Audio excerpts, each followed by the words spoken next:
Boa noite a todos e todas. Nós vamos dar início aos nossos estudos em literatura infanto-juvenil, o primeiro deste ano, com o tema O Amor e Suas Reverberações na Literatura Infantil. Começo agradecendo inicialmente, né, a equipe que participa de toda a promoção desse evento. Agora nós temos o Marcelo como bolsista de iniciação à docência, responsável pela atividade, Cláudia, que ajudou e vibrou com cada postagem, respondeu a vocês pelo Instagram, pelo Facebook. Cláudia já é formada, mas continua no grupo, está com a gente desde 2018. Maiara, cuidando da parte do design. Eu agradeço também ao Instituto de Letras, a divulgação que tem feito, não só desse evento, mas de todos os anteriores, a própria extensão. Esse é um evento de extensão, né? Cacau Marapode. A própria página da UERJ, né, que divulgou em sua agenda, enfim. Agradeço a todas as pessoas também presentes que vieram nos prestigiar, dividir conosco, né, esse momento, partilhando. Muito grata, muito obrigada a todos. E aí nós começamos. Vamos lá, Marcelo. Pode passar. Eu começo com uma epígrafe que eu acho que tem a ver com esse nosso momento. Como falar do enamoramento, do amor, do cuidado essencial, da traição da pessoa amada, das crises da vida, das doenças incuráveis, do nascimento e da morte, se não com emoção, contando histórias exemplares. Leonardo Boff. E é pelas histórias que nós queremos caminhar, falando do amor, né? E escolhemos esse título, É Preciso Falar do Amor. Nós vivemos uma época bastante conturbada, violência acirrada, depressão, com alguns problemas, né, sendo vivenciados, como a própria Covid, da qual a gente ainda não saiu inteiramente. Então, a ideia é falar do amor, é preciso falar de amor nessa época, nesse momento, e por que não através de histórias, né? Histórias que são exemplares não porque transmitem um conteúdo pedagógico, mas porque servem de exemplo para a nossa alma, nos incentivam na caminhada pela vida. Então, pode passar, Marcelo. Preâmbulo sobre paixão e o amor, né? Começo fazendo algumas considerações a respeito desses dois sentimentos que muitas vezes se confundem. Paixão, né, de um modo geral, é percebido como um sentimento arrebatador, associado à emoção descontrolada, subjuga e oblitera a razão e o discernimento face às próprias vivências, aparecendo relacionada ainda à sensualidade intensa, ao afeto dominador e cego, beirando muitas vezes a obsessão, a loucura. Já o amor, né, a gente tem mais essa ideia de um sentimento sublime, associado ao coração, o amor ao próximo, ágape, ao altruísmo, voltado para a felicidade do outro ou em direção aos outros, implicando, por vezes, ajustes na convivência, renúncias, sacrifícios. E aí eu faço a pergunta, será? Pode passar. Luz é paixão. Por que luz? Né?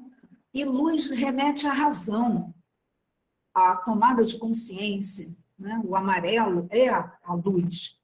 Porque precisamos iluminar a paixão.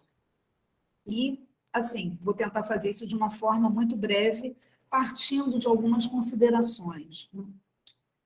Um homem não escolhe as paixões. Ele não é, então, responsável por elas, mas somente pelo modo como faz com que elas se submetam à sua ação. Né?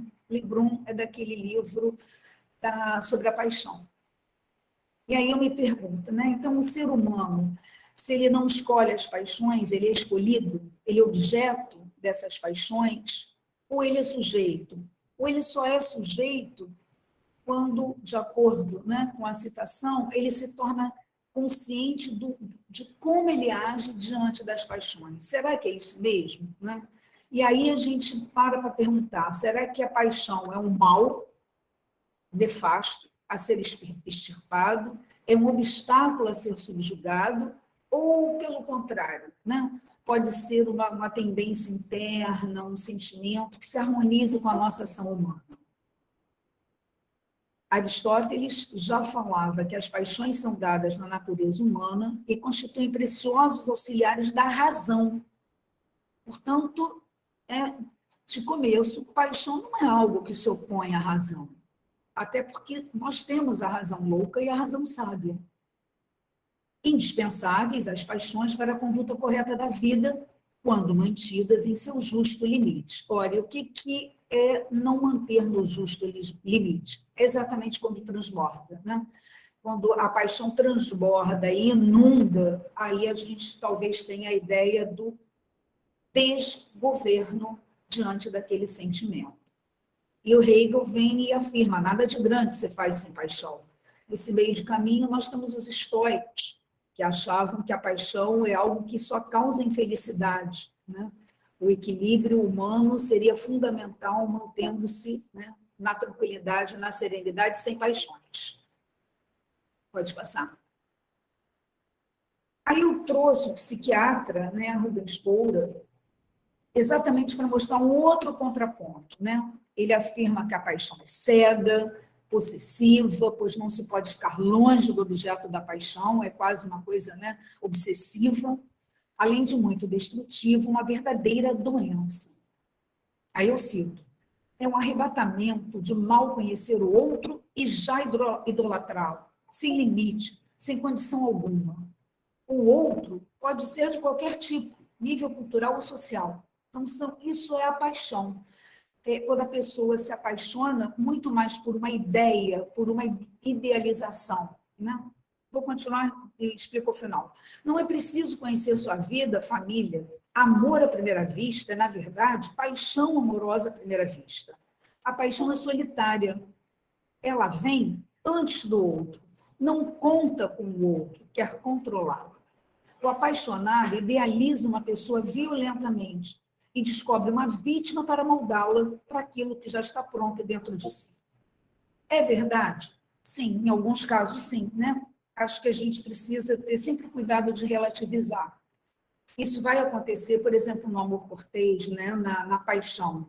Na paixão, você olha aquela pessoa e se apaixona por ela. O que a gente tem sobre isso? Eu sempre lembro do olhar 43 da RPM. Aquele olhar, você olhou, tchan, né? Parece que foi fulminado pelo cupido, atingido, e ali aquele é o ser da sua vida, ou é o homem, ou a mulher da sua vida. E nós passamos a enxergar essa pessoa com as nossas lentes, como nós imaginamos que aquela pessoa seja. Então, ela é maravilhosa, ela fala bem, e aí eu estou lembrando de uma cantiga de amor, ela fala muito bem, ela ri melhor que outra pessoa, ela é muito bonita, ela é bondosa, né? Uma cantiga de Dom Diniz, tem todos os atributos assim da perfeição.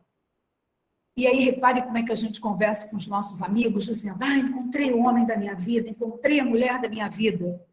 Há um tempinho, segundo Tristão e Isolda, são 2 anos, o tempo da paixão. E aí, né, a gente vê de novo aquela pessoa dizendo, me desiludi mais uma vez, me enganei. Ora, meio que óbvio, né? Porque na paixão nós projetamos uma ilusão. Na paixão é como se nós já estivéssemos, de alguma forma, predispostos. Por isso que não importa, muitas vezes, o nível cultural ou social, é a paixão. Aí depois, quando a ficha vai caindo, e que nós vamos entrando em contato com quem é aquele outro ser, aí ele não era bem o que eu pensava. Né? Essa é a paixão. Pode passar, Marcela. Aí, Roland Barthes vem, né, e traz algumas considerações interessantes. Partindo dessa ideia, né, de que o apaixonado sente-se dominado, cativado, agarrado pelo objeto amado, vivendo no espaço da desrealidade, da loucura aos olhos dos outros e até aos olhos de si mesmo. Né? Por que desrealidade? Porque é uma outra realidade. Nós somos projetados para um mundo diferente desse cotidiano. Né? Parece que a gente enxerga com mais brilho. Aliás, a paixão deixa os olhos brilhando, a cutis, ela brilha também em função dessa adrenalina toda que circula. Né? O amor-paixão é percebido como uma doença que há que curar. Então, ela é uma doença, precisa da cura. É um mal. Não se lhe atribui, como antigamente, um poder de enriquecimento. Então, reparem que nós temos aí já uma dica de que não é a coisa, não é só uma doença. Enriquecimento, poder de enriquecimento. Então, que poder é esse? O que a paixão pode fazer na nossa vida? Aí ele faz uma pergunta muito legal. Dizem, esse gênero de amor não é viável, mas como avaliar a viabilidade? Por que o viável é um bem? Porque durar é melhor que inflamar. Cada um que pense na resposta, tá? Não esperem de mim. Aí, em outra obra, ele diz que o bom senso diz que é um momento em que é preciso separar estar apaixonado e amar. Né? Até porque estar apaixonado é uma mobilização intensa de energia, de libido, né? De tudo. É um coração que bate acelerado. Chega um momento em que a gente precisa dar uma acalmada nesse coração e colocar as coisas um pouquinho nos eixos, né? Deixa-se de lado estar apaixonado com seu cortejo de logros, ilusões, dominações tirânicas, cenas como as cenas de ciúmes, dificuldades e até mesmo suicídios ou assassinatos, feminicídios, para ceder a um sentimento mais pacífico, mais dialético, menos ciumento, menos possessivo, que, né, é o amor. Pode passar. Aí eu trago a Bárbara de Anjos. Ela vai ser um grande contraponto, né, a uma visão nefasta da paixão. Diz a Bárbara de Anjos. A paixão é uma amorosa e benevolente fonte de energia interior. Uma energia que, quando você permitir que flua em sua vida, introduzirá vitalidade, magia e significado a cada experiência, a cada encontro. Deste modo, viver apaixonadamente é um estado de ser, no qual você leva todo o seu coração e sua alma a cada momento de cada dia. Sentir tudo de todas as maneiras. Né? É um pouco um dos lemas do Álvaro de Campos, essa ideia da intensidade. Eu comparo a paixão ao sol. Aí vocês vão dizer, o sol, Regina? Sim, o sol. O sol, ele pode queimar, mas ele aquece, ele ilumina, ele energiza. Nós precisamos do sol, mas há uma dose certa. De menos é morno, de mais queima, machuca, fere. A paixão é isso. Cada novo começo, cada transformação interior, cada mudança de direção exterior é estimulada por sua paixão por mais fidelidade, mais felicidade, mais liberdade. Cada vez que você escolhe mudar, crescer, melhorar, está escolhendo agir a partir daquele centro interior de paixão. Então, nós podemos ter paixão pela vida, paixão por uma profissão, paixão por uma atuação que nos mobilize, que ilumine a nossa vida. Aí eu botei assim um adendozinho, né? Os obstáculos alimentam as paixões e as histórias. Há um quê de transgressão aos interditos. E aí, reparem, né? Por que os obstáculos alimentam a paixão? Porque os amantes se unem contra o mundo, né? A sociedade, os pais, a igreja, né? Eles se sentem vivendo, né? Aquela grande aventura naquele momento. E as histórias? Né? Quando a gente vai à própria, tem sempre uma invariante que são os obstáculos, né? O herói precisa superar os obstáculos. É bem verdade que, ultimamente, agora, nós já temos histórias sem obstáculos. Vamos lá. Aí passamos, a gente, olha, eu vi um participante que registrou de onde ele é. Se vocês puderem registrar, vai ser legal, porque o chat é gravado. E aí a gente tem uma noção, né, de quem está vindo participar. Bom, então agora a gente vai para o amor e seus caminhos nas histórias dos homens. E aí eu quero falar da palavra caminho, né? É um caminho, não é alguma coisa pronta. O próprio conceito depende da sociedade, dos tempos, é um construto, né, que a sociedade elabora. E aí eu estou falando nas histórias, e na história, a história com H maiúsculo, histórias, porque a gente trabalha com literatura, né, dos homens, do ser humano. Aí, mais ou menos, o percurso vai ser pela antiguidade, o banquete de Platão, o mito do andrógeno, que eu vou entrar agora, depois o mito de Eros e Psique, a Idade Média, o amor cortês. Vejo que a gente tem uma certa ascensão e queda no romantismo e realismo, mas eu, né, não vou passar, não vou abordar muito romantismo e realismo, até porque não vai dar tempo. E vamos para a conclusão, né? Nesse meio do caminho, a gente tem a Karen Ascioli amanhã, com a Fedegunda, ao encontro de Psique e Eros, o alto amor e o amor coitado. Pode passar. Só assim uma citação para situar vocês com relação ao banquete, quem não conhece. O banquete é composto de vários discursos ou elogios do amor pronunciados por 7 comensais. Muito provavelmente representam as opiniões e pontos de vista correntes naquela época, né, na época de Platão, sobre o tema, 380 a.C., salvo de Sócrates, que expressa as ideias de Platão. Destaca-se o belo discurso de Aristófanes. É esse o discurso que eu quero trabalhar com vocês, né? E aí a gente já vê na opinião de Otávio Paz que é um belo discurso, né? Para explicar o mistério da atração universal que uns sentem pelos outros, recorre ao mito do andrógeno original. Pode ir. Gente, olha, eu me dispus a trazer o mito, porque o que eu já li de artigo deturpando esse mito, entendendo esses 3 seres de maneiras diferentes, analisando o andrógeno e os outros 2 gêneros da humanidade de imagens diferentes. Então, eu optei por trazer e assim ler de forma rápida, que eu acho que vai ser fácil. Marcelo, você quer ler o primeiro para mim?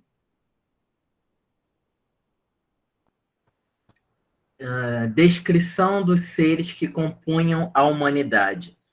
Em primeiro lugar, 3 eram os gêneros da humanidade, não 2 como agora, o masculino e o feminino. Mas também havia a mais um terceiro, comum a estes 2, do qual resta agora um nome, desaparecida a coisa. Andrógeno era, então, um gênero distinto, tanto na forma como no nome comum aos 2, ao masculino e ao feminino, enquanto agora nada mais é que um nome posto em desonra. Depois, inteiriça era a forma de cada homem, com um dorso redondo, os flancos em círculo. 4 mãos ele tinha, e as pernas o mesmo tanto das mãos. 2 rostos sobre um pescoço torneado, semelhantes em tudo, mas a cabeça sobre os 2 rostos opostos, um ao outro, era uma só, e 4 orelhas, 2 sexos, e tudo mais como desses exemplos se poderia supor. Então, aqui, assim, eu tentei fazer uma imagem, né, como se fossem 2 rostos, aqui estão ligados, a gente ainda vê, né, aqui em cima está um pouquinho achatado, mas seria mais ou menos uma imagem assim, né, foi o que eu consegui. Pode passar, Marcelo. O outro, assim, consegui uma imagem um pouquinho melhor. Bom, aí aqui, como é que eles se deslocavam, né, o trechinho que segue, a origem da formação desses 3 gêneros, né, e o que aconteceu para o homem ser aquilo que ele é hoje. E quanto ao seu andar, era também ereto como agora, em qualquer das 2 direções que quisesse. Mas quando se lançavam a uma rápida corrida, como os que cambalhoteando e virando as pernas para cima fazem uma roda, do mesmo modo, apoiando-se nos seus 8 membros, então, rapidamente, ele se locomoveu em círculo. Eis porque eram 3 os gêneros, e tal a sua constituição, porque o masculino, de início, era descendente do Sol, o feminino, da Terra, e o que tinha de ambos, né, homem e mulher, era da Lua, pois também a Lua tem de ambos, e eram assim circulares, tanto eles próprios como a sua locomoção, por terem semelhantes genitores. Né? Que genitores? O Sol, a Lua e a Terra, todos os 3, né, esféricos.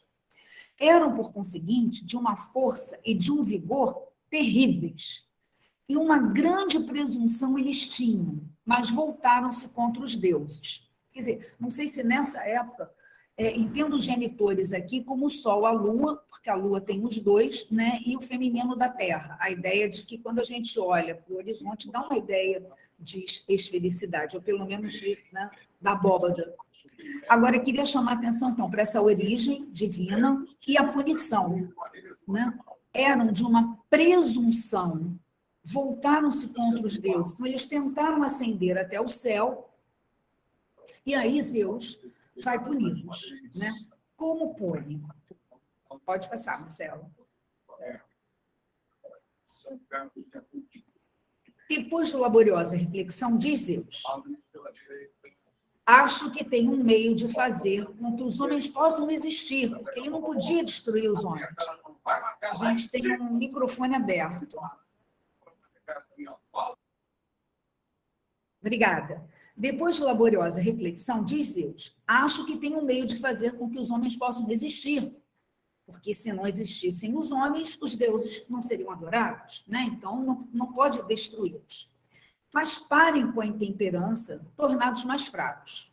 Agora, com efeito, continuou, eu os cortarei a cada um em 2, e ao mesmo tempo eles serão mais fracos e também mais úteis para nós, pelo fato de se terem tornado mais numerosos. E andarão eretos sobre 2 pernas. Se ainda pensarem em arrogância e não quiserem acomodar-se de novo, disse ele, eu os cortarei em 2. E assim, sobre uma só perna, eles andarão saltitando. Então, essa foi a imagem que eu encontrei, né, desse ser, e aqui ele sendo seccionado. Acho que dá para ver bem.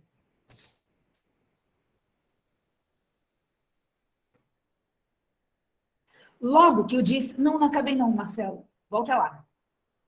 Parei no meio.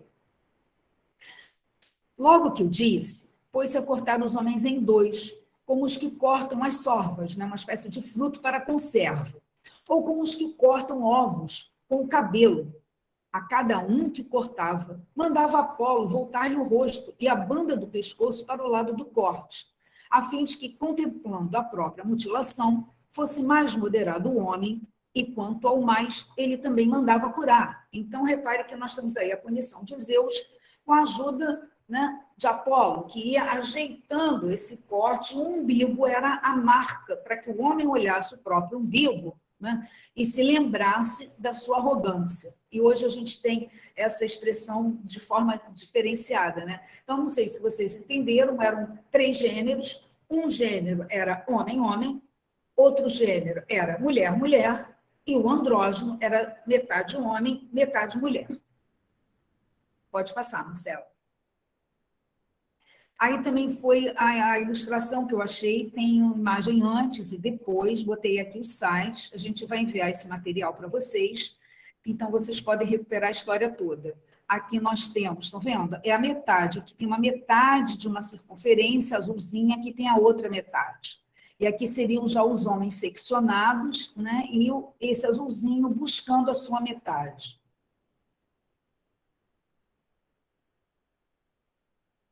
Por conseguinte, desde que a nossa natureza se mutilou em 2, ansiava cada um por sua própria metade, e a ela se unia, e envolvendo-se com as mãos, enlaçando-se um ao outro, no ardor de se confundirem, morriam de fome e de inércia em geral, por nada quererem fazer longe um do outro.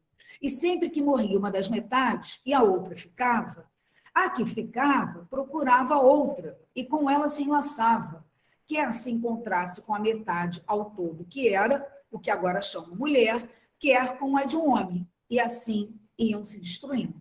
Então, cada metade buscava outra metade, o homem buscava outro homem, a mulher a outra mulher, ou andrógeno, homem e mulher. E aí, o plano de Zeus, pode passar, Marcelo, começou, de uma certa forma, a falhar, né? Porque se eles iam se destruindo, não era essa a intenção de Zeus. O amor é a recuperação da unidade perdida. Lê para mim um pouquinho, Marcelo. Tomado de compaixão, Zeus consegue outro expediente. Eles mudam o sexo para frente. Pondo assim o sexo na frente deles, fez com que através dele se processasse a geração um no outro, o macho na fêmea, pelo seguinte, para que no enlace se fosse um homem a encontrar uma mulher, que ao mesmo tempo gerassem e se fosse constituindo a raça. Mas se fosse um homem com um homem, que pelo menos houvesse saciedade em seu convívio e pudessem repousar, voltar ao trabalho e ocupar-se do resto da vida. É então, de há tanto tempo, que o amor de um pelo outro está implantado nos homens, restaurador da nossa antiga natureza, em sua tentativa de fazer um só de dois e de curar a natureza humana. O motivo disso, de desejar unir-se com o amado e de dois ficarem um só, é que nossa antiga natureza era assim e nós éramos um todo. É, portanto, ao desejo e procura do todo que se dá o nome de amor. Bom, então aqui eu acho bastante interessante a gente observar isso, né? A concepção daquela época, quer dizer, o macho com a fêmea, eles garantem a continuação da raça, né? Eles geravam e a raça continuava se constituindo como tal. Mas se fosse um homem com um homem, e aí ele não fala de uma mulher com uma mulher, né?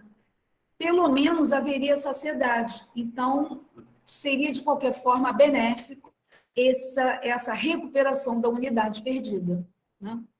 Pudessem repousar, voltar ao trabalho, quer dizer, né? Eles seriam felizes porque teriam recuperado a sua outra metade, né? A sua alma gêmea. E reparem como é que nós ainda temos expressões que marcam isso que vem aqui embaixo, né? O que é o amor? O amor é o desejo e a procura da restauração dessa unidade, desse todo, porque a nossa antiga natureza era assim, né? E até hoje a gente ainda tem representações no nosso imaginário dessa cara metade, as duas metades da laranja, da maçã, seja lá o que for, né? Mas é uma imagem que continua impregnando a nossa sociedade, de um modo geral. Aí aqui eu trouxe um quadradinho, estou vendo? Uma imagenzinha, o bonequinho azul continua procurando, enquanto outros já conseguiram. Eu não trouxe o final da história, tá? Aí depois vocês vão olhar. Pode passar, Marcelo. Ele trabalha com bastantes cores, é bem interessante. Bom, caminhando em direção à literatura infanto-juvenil, eu não vou analisar a Bela Adormecida do Bosque, só vou chamar a atenção para alguns aspectos. Pode passar, Marcelo. Perrault morreu em 1703, então por aí vocês têm uma ideia, né, da época. A história de Perrault, eu a divido em duas partes, mas é mais ou menos consenso, né? A primeira parte vai do nascimento da princesa até o casamento com o príncipe. Nos Green, a história termina aí. A história da Disney também termina aí. Casaram-se e viveram felizes para sempre. A de Perrault tem uma sogra, e essa sogra vai ser o inferno na vida da princesa com os dois filhos, né? A gente tem a vida de casada dela, ela se muda depois de já ter os dois filhos, né, um menino e uma menina, para o castelo, a perseguição da sogra, e vai até o final da narrativa. A sogra é a rainha, né, a rainha velha, e essa mudança ocorre com a morte do pai do príncipe, e ele se torna rei. Pode passar, Marcelo. Bom, só pontuando, né, o nascimento da princesa, as fadas presentes, uma espécie, né, de quase cerimônia de batismo, em que cada um dá um presente, um dom, e a maldição. A fada esquecida, né, que é uma fada velha, que ninguém sabia onde morava mais, achava até que ela tinha morrido, ela comparece. Pode passar, Marcelo. Aqui, gente, eu só trago os dons porque vocês têm uma espécie de inventário do que seria o feminino desejável nessa época, né? Ela seria a mais bela criatura do mundo, ela teria o espírito de um anjo, teria uma graça admirável em tudo que fizesse, saberia dançar, cantar, tocaria com perfeição qualquer instrumento. Então, reparem que são habilidades. A beleza física, né? Praticamente um atributo presente em todas as princesas da tradição, e é um atributo que continua ainda hoje distinguindo a mulher. Não tem como.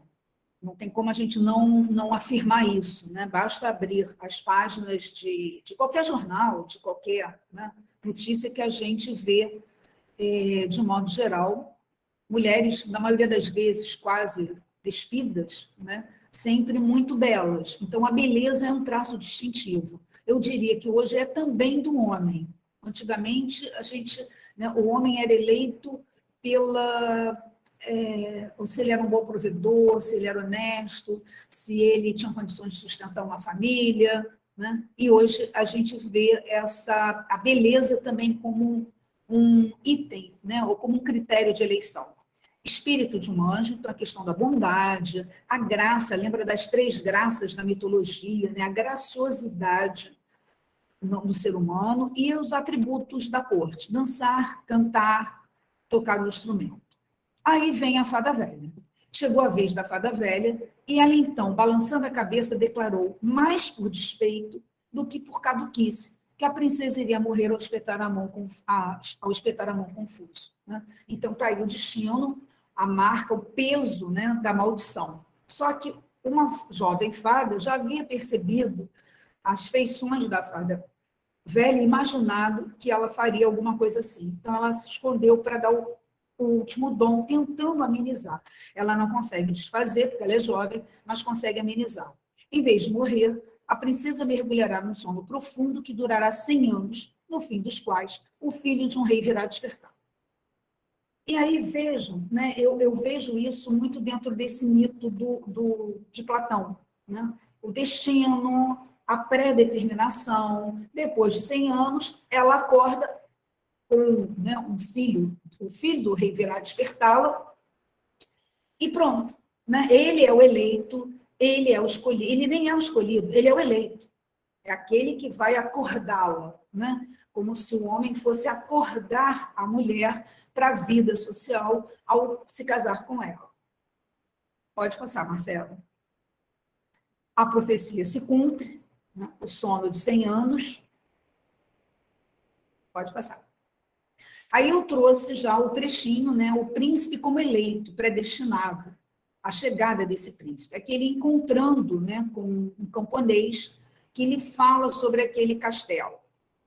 O príncipe não sabia em que acreditar quando um velho camponês tomou a palavra e disse: meu príncipe, há mais de 50 anos, ouvi meu pai dizer que havia nesse castelo uma princesa tão linda como nunca se viu igual, que ela devia dormir ali 100 anos e que seria despertada pelo filho de um rei para o qual ela estava reservada. Né? Então, é a metade da maçã que precisa se encaixar na outra metade, a quem ela já estava reservada. Aí aqui, mal começou ele a avançar na direção do bosque, todas as grandes árvores, os arbustos, os espinheiros foram se afastando para deixá-lo passar.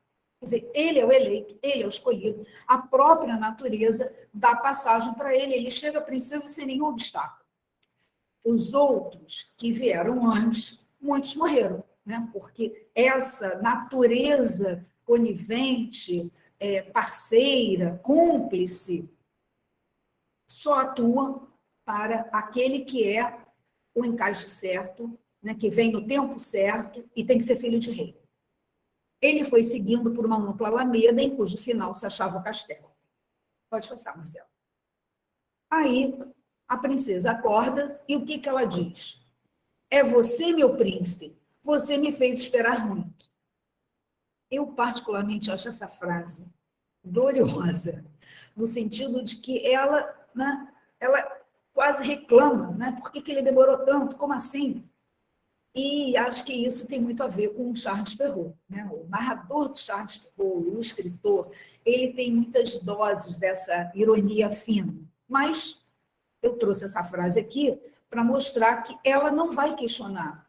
Nosso amor estava escrito nas estrelas, quer dizer, nas fadas, né? Foram as fadas que determinaram. Então, não há o que questionar, ela vai se casar com ele, como, né, o caminho foi todo aberto para ele. Reparem como é que os casais, quando começam o namoro, buscam coincidências. O número de letras no nome, que ano nasceram, ou que time de futebol jogam. Gente, são as coisas mais absurdas, mas que são interpretadas como signos de que aquele amor tem uma sintonia, tem um encaixe. E é claro que esse encaixe vai nos lembrar de Platão. Pode passar, Marcelo. Quer ler para mim? É assim mesmo.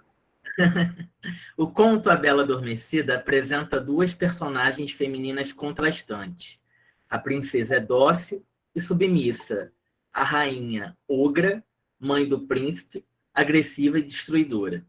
A ogra assinala a mulher preterida por outra mais jovem, remetendo ao conflito entre Vênus e Psique, a mãe possessiva, relegada a segundo plano devido ao aparecimento de uma nova mulher na vida do filho. A avó ogra, que devora a mulher casada com seu filho, o príncipe encantado da Bela no Bosque Adormecido, é uma terrível mãe, abusiva e ciumenta. Isso, né, na visão da Arlette Paulumier, um texto em que ela analisa o ogro. Eu trouxe essa citação por causa de Vênus, né, e Psique, que a gente vai trabalhar com o mito, né, de Eros e Psique, quer dizer, Psique ou Psique. Hoje a gente vê grafado Psique, né?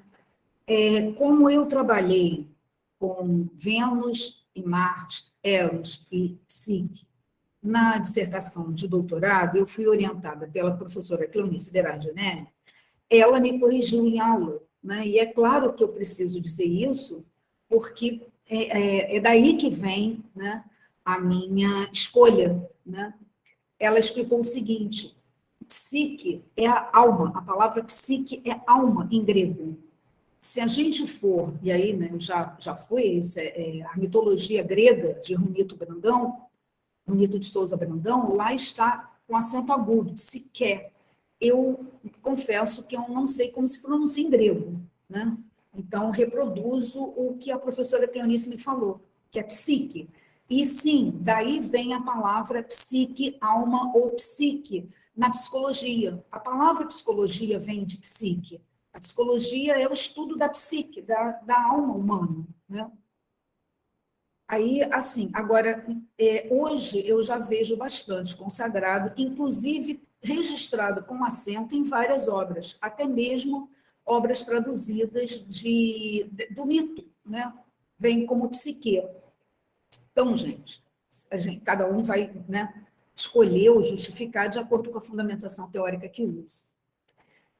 Esse é um trecho de uma análise, eu acho que eu devo ter colocado lá atrás. Pode passar, Marcelo. Bom, aí eu trago um outro livro, A Parte que Falta, de Shel Silverstein. Não sei se vocês conhecem. Vamos lá. A Parte que Falta. Falta-lhe uma parte. Gente, eu só escrevi aqui em cima, tá? É o que está aqui, que tá, achei que ia ficar muito, muito pequeno para vocês. Não, Marcelo, pode deixar. É melhor você deixar. Melhora ou não? Ou volta ao Não, original? pode voltar. Eu escrevi aqui em cima. Falta-lhe uma parte e ele não era feliz. Gente, repare que são frases assim, né? Esse é o início da história. Falta-lhe uma parte, é a falta. Né? É aquela secção que gera a perda da unidade. E reparem, essa falta o torna um ser em carência. Ele, por conta disso, não era feliz, né? A gente, mais ou menos, esse E, inclusive coordenação, conjunção coordenativa aditiva, ele vai ligar com o que vem acima, de tal sorte que nos faz pensar que ele não era feliz, porque faltava-lhe uma parte. Conheço esse livro, adoro, eu também. Eu gosto também do outro, com o Encontro com o Grande Ó. É muito lindo. Pode ir, Marcelo. Então, partiu em busca de encontrar a outra parte, exatamente como no mito do andrógeno, né? O mito do banquete, o discurso de Aristófanes, essa busca pela parte que vai restaurar a minha unidade perdida e vai me trazer a felicidade que eu não tenho. Enquanto rolava, cantava esta canção. Gente, olha, desculpem, tá? Cantar é o que eu não sei fazer, mas vou ler. Ó, busco a parte que falta em mim, a parte que falta em mim. Ai, ai, ó, assim eu vou em busca da parte que falta em mim. Repetição, a rima, né? Tudo isso vai criando um embalo que é muito interessante, que ele que não era feliz, canta, né? O que, de alguma forma, mostra que essa personagem enfrenta, né, as suas dores, a sua infelicidade, e está em busca, né? É a movimentação, a vida se conduz a essa movimentação de uma busca. Busca de quê? Da parte que falta nele. Pode passar. Até que, gente, eu pulei, tá? Ele encontra várias partes, uma parte ele aperta demais, aí quebra, a outra é frouxa e aí ela sai. Enquanto ele caminha, ele conversa com pássaros, né? Ele vai tecendo relacionamentos com aquilo que está à volta dele. Mas aí né, eu trouxe só um recorte. Até que um dia, alto lá, achei a parte que faltava em mim, ele cantou. Achei a parte que faltava em mim, asso pudim, faço quindim, achei a parte. Espera aí, essa parte. Antes que você asse o pudim, faço quindim. Não sou a parte que te falta, não sou parte de ninguém, sou parte completa, e ainda que eu fosse a parte que falta em alguém, não acho que seria a sua. Ou seja, né, para lembrar como vocês falam, ele levou um toco. Com todas as palavras, com todos os pingos dos is, né? E antes que ele decidisse a vida daquela outra personagem, incorporando a si, alto lá, né? Espera aí, que a da minha vida quem decide sou eu. Então a gente observa as duas personagens, uma personagem que vive em busca de uma completude que se dá no outro e não nele mesmo, né? Ou nela mesmo enquanto personagem. Até que ele encontra essa outra parte e, de alguma forma, quer decidir, né, a união com essa outra parte. É uma ideia de subjugação, né? Ele quer subjugar a outra parte para se encaixar nele, mas a outra parte tem vontade própria e nega, né, essa dependência em relação e decisão do outro em relação a ela mesma.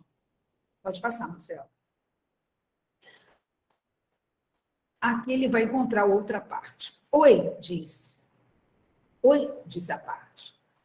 Você é parte de alguém? Não que eu saiba. Bem, talvez você queira ser parte de si mesma, certo? Posso ser de alguém e, ao mesmo tempo, ser de mim mesma. Bem, talvez não queira ser minha. Talvez eu queira. Talvez não dê encaixe.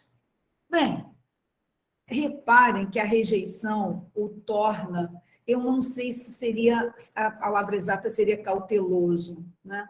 Mas a rejeição anterior, de alguma forma, faz com que ele se aproxime de uma outra parte já pela negativa, né? Negando a possibilidade daquela parte fazer parte dele. Perceberam?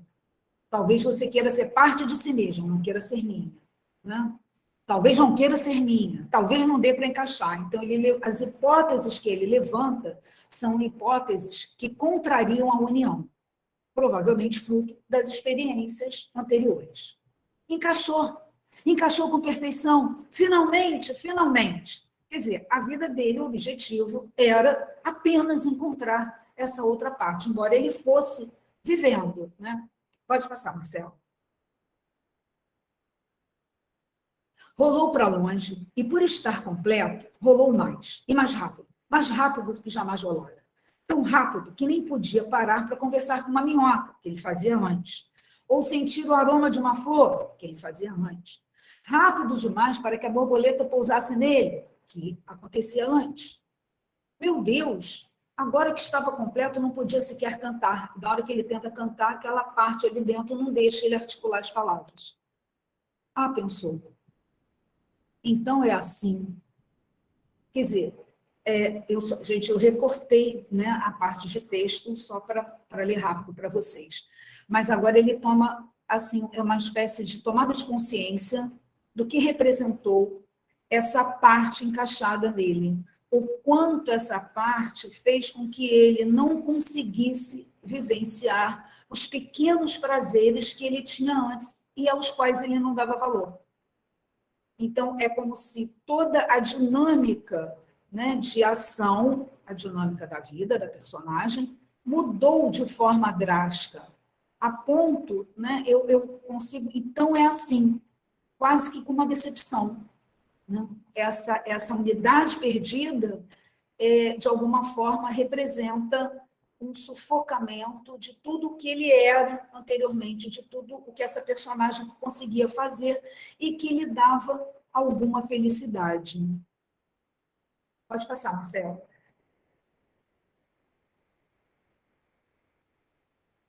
Nem sempre as partes se completam. O problema é quando se completa, uma sufoca a outra.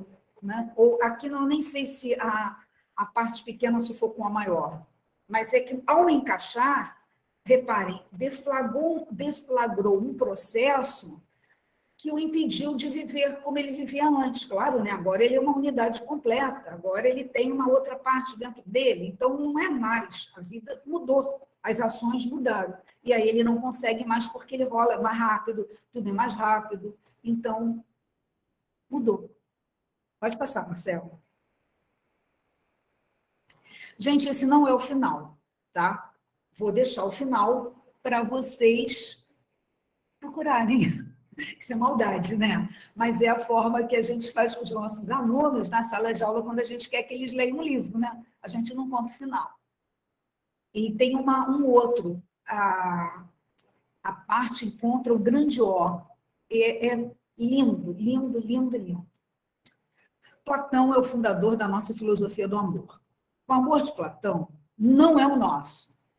Podemos até dizer que a sua filosofia não é uma filosofia do amor, é antes uma forma sublimada e sublime de erotismo, né? Desse encontro entre corpos, almas, sei lá. Né?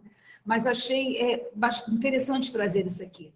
Ele como fundador de uma filosofia do amor, porque a gente, mesmo que sem saber de Platão, nós repetimos estruturas que estão ligadas a esse mito do andrógeno. Esse é do Otávio Paz. O mito do andrógeno não só é profundo, como despertou em nós outras ressonâncias também profundas. E aí o que esse mito despertou, né? Sobre os seres incompletos, e o desejo amoroso é perpétua sede de completude. Sem o outro ou a outra, não serei eu mesmo. Este mito e o de Eva, que nasce da costela de Adão, são metáforas poéticas que, sem explicar realmente nada, dizem tudo o que há para dizer sobre o amor. Mas não são uma filosofia e respondem ao mistério do amor com outro mistério. Além disso, o mito do andrógeno não toca certos aspectos da relação amorosa, que para mim são essenciais. Então, reparem que, né, é o mistério que responde com outro mistério. Por mais que digam tudo sobre o amor, não dizem. Né? O próprio Otávio Paz vai pontuar para o que falta nesse mito. O mito do andrógeno não toca em certos aspectos da relação amorosa que, para mim, são essenciais, como o do nó entre liberdade e encaixe, predestinação, ou entre vida mortal e imortalidade. Pode passar.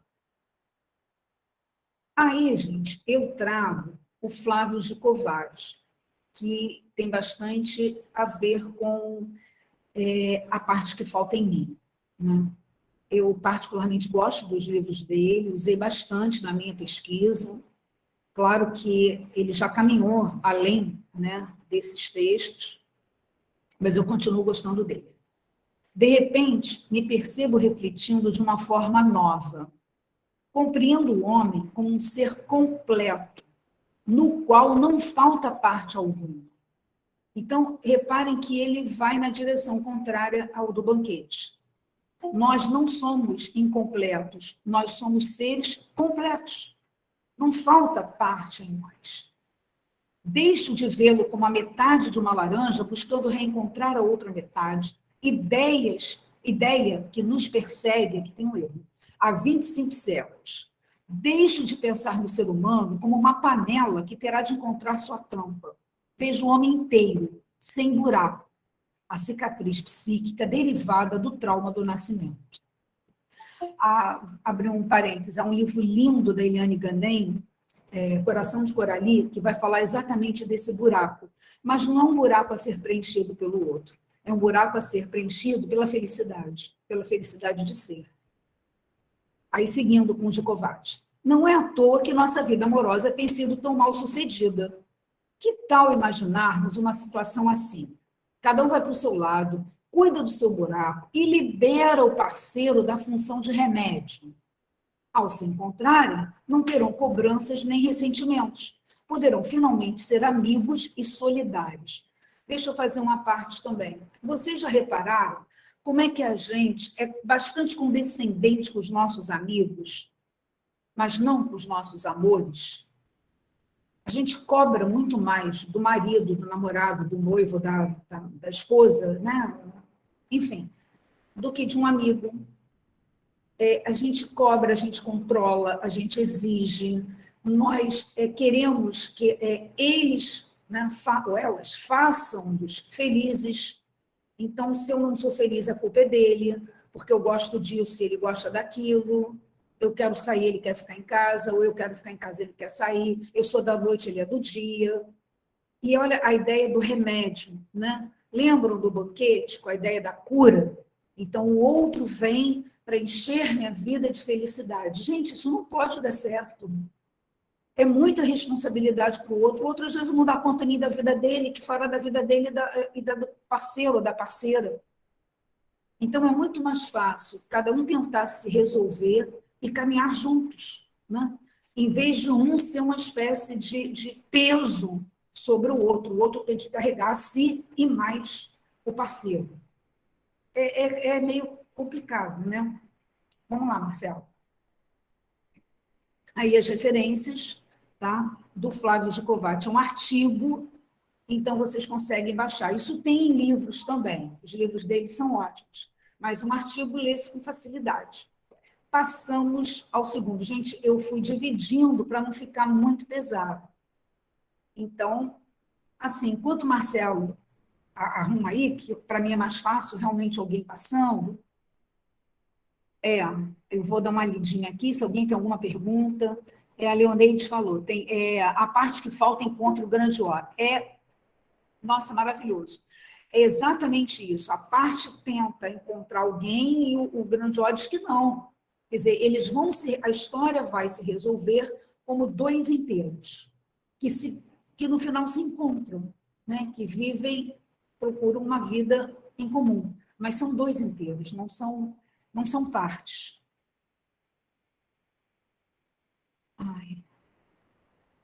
Ai, gente, não dá para a Vênus como sogra no Eros e Psique.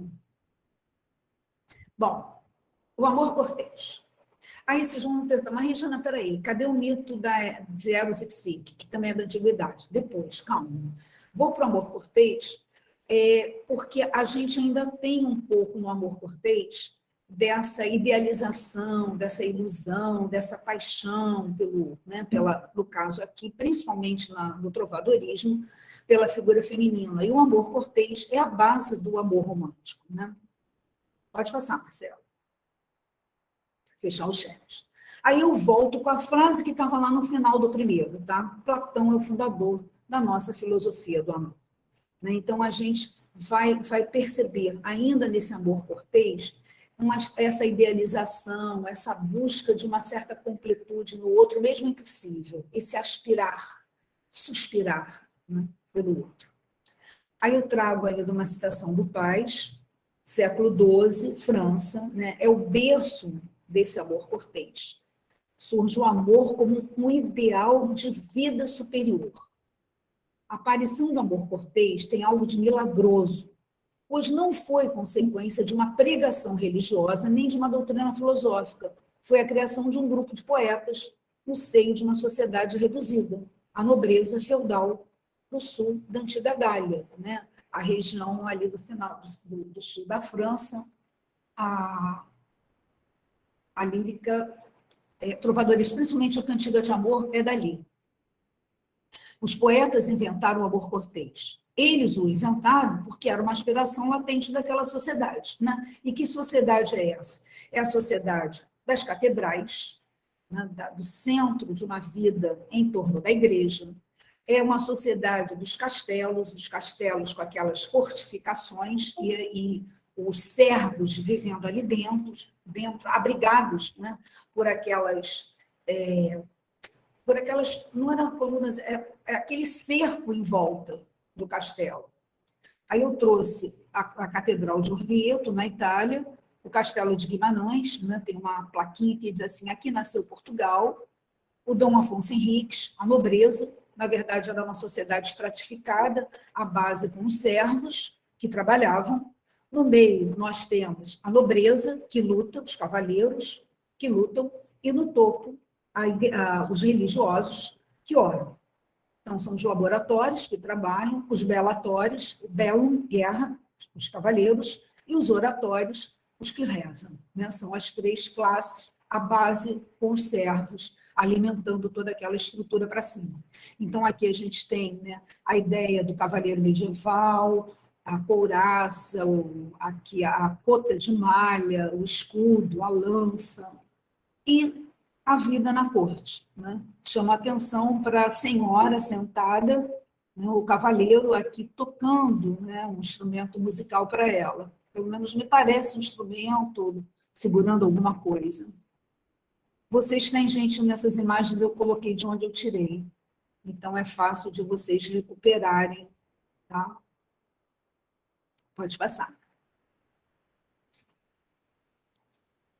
Essa é uma imagem que eu gosto bastante. Eu nunca não encontrei assim, uma explicação, uma análise dela, mas ela me impacta. Tanto que quando eu dou aula de literatura portuguesa, né, literatura portuguesa 1, ou de introdução à cultura portuguesa, eu levo essa imagem. Eu acho que ela representa bem essa sociedade. Começamos pela direita, me parece, né, olhem, a barba é a figura de um sênior, provavelmente de um mago, né, que leva o bastão, a lança. Me lembra Merlin, mas também os eremitas, que levam uma vida religiosa.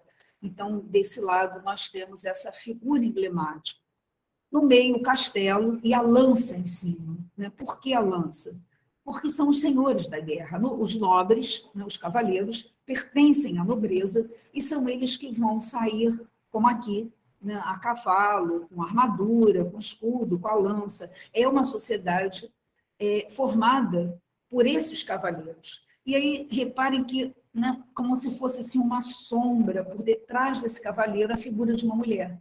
São cavaleiros que lutam, que empenham a sua lança em torneios, em jogos, por uma dama, que muitas vezes lhe concede um adereço, né, ele amarra na ponta da lança, é a sua senhora. É por ela que ele vai lutar e é a ela que ele vai dedicar a vitória, né, se conseguir. E no canto esquerdo, nós temos, né, um casal, ou um homem, uma mulher. Reparem, a coroa é um rei, né, expressão fechada, né, dá uma imagem assim de uma certa ferocidade, não há um sorriso, não há nada. Ele olha para um lado e ela olha para o outro. Ele é escurecido, ela é iluminada. Ela é a senhora a quem os trovadores dedicarão as suas cantigas. Ela não olha para o mesmo lado que o marido. Não há um casamento por amor, né? É cada um olhando para um lado. Provavelmente ela foi casada com esse... naquela época, as damas eram casadas com os reis para que houvesse a união, né, de nações. Nem de nações, a gente não tem nação na Idade Média. O que a gente tem é a união de feudos.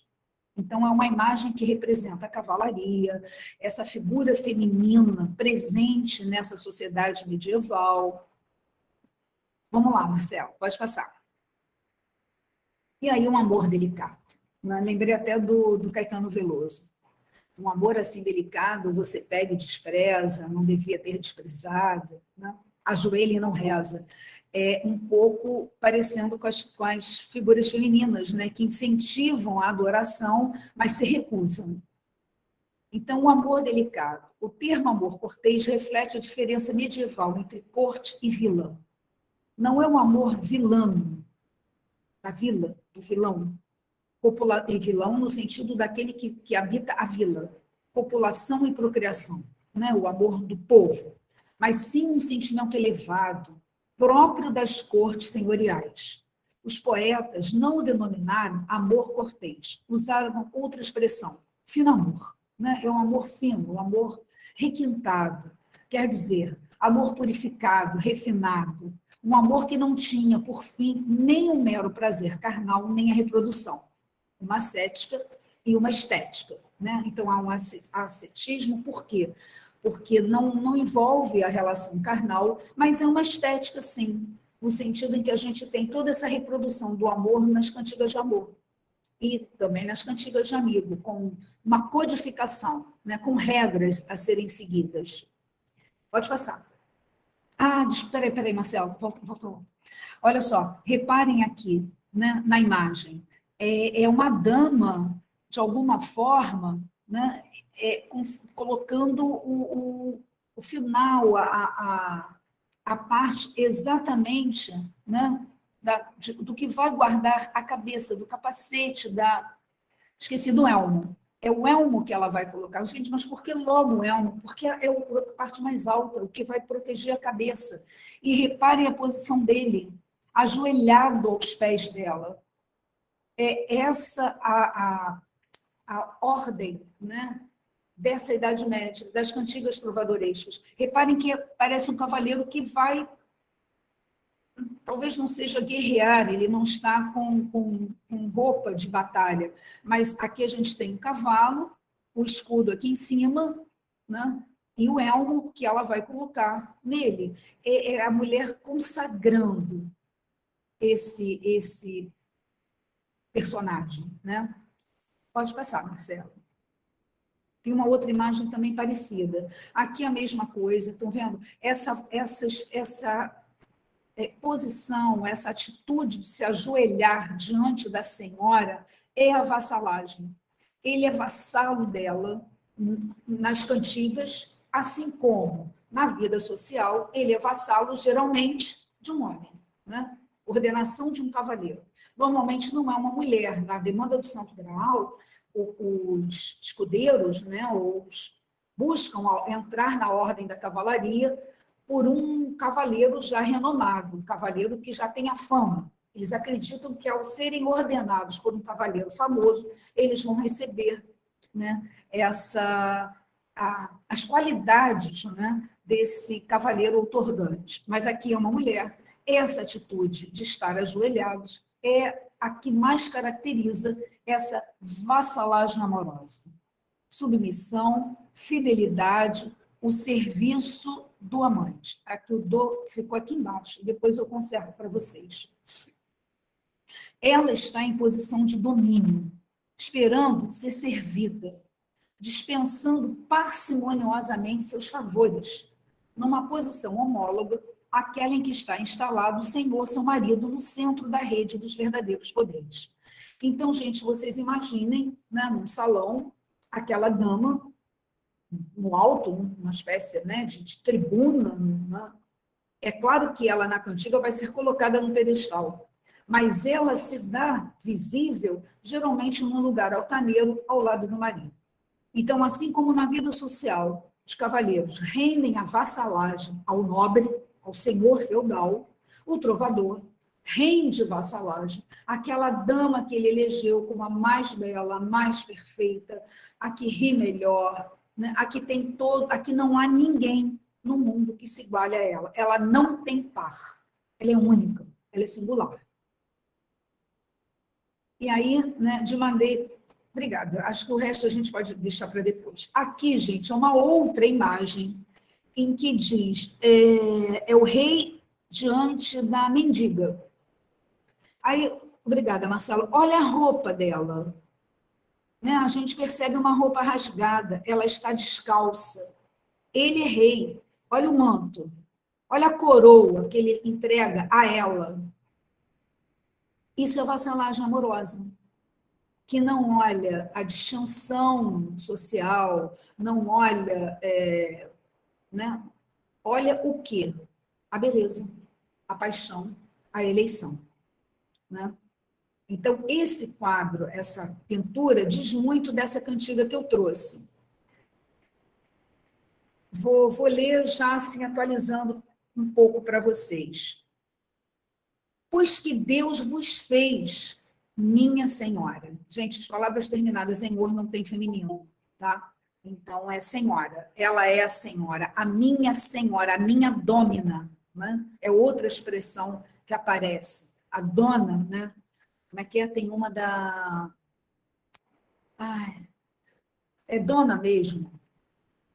Esqueci o grupo, que eu gosto bastante. Dona dos seus seguidores, dos seus, né? Ela é aquela que... Roupa nova. Roupa nova. Ela é a que domina, a que reina, né? Diante daquele senhor. Pois que Deus vos fez. Gente, ela é feitura divina. Foi Deus que fez essa senhora, então, né? Difícil. Pois que Deus vos fez, minha senhora, fazer do bem sempre o melhor. E vós também fez tão sabedora, uma verdade eu vos direi. Deixa eu dar uma parada. Então, ela é feitura divina. Ela sabe fazer do bem sempre o melhor. Então, ela é bondosa. Ela pratica o bem. Ela é sábia, sabedora. Sabedora é a pessoa que tem sabedoria, tá? E Deus também fez com que ela fosse uma pessoa sábia. Bom, diante desse quadro, uma verdade eu vos direi, se me vale a nosso Senhor, érades boa para o rei. Quer dizer, ela está boa para um rei. Tais os atributos que ela apresenta. E pois sabedes entender sempre o melhor e escolher.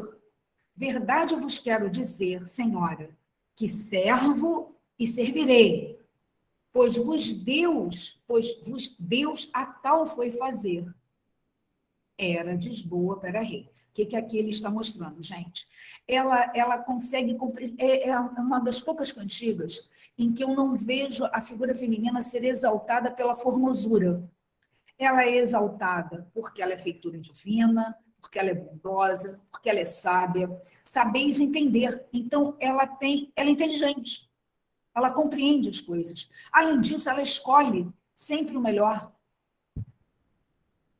Verdade eu vos quero dizer, senhora, que servo e servirei. Olha a vassalagem. Ele é um servo diante dela. Ele se coloca aos pés dela, já que Deus a foi fazer de tal jeito.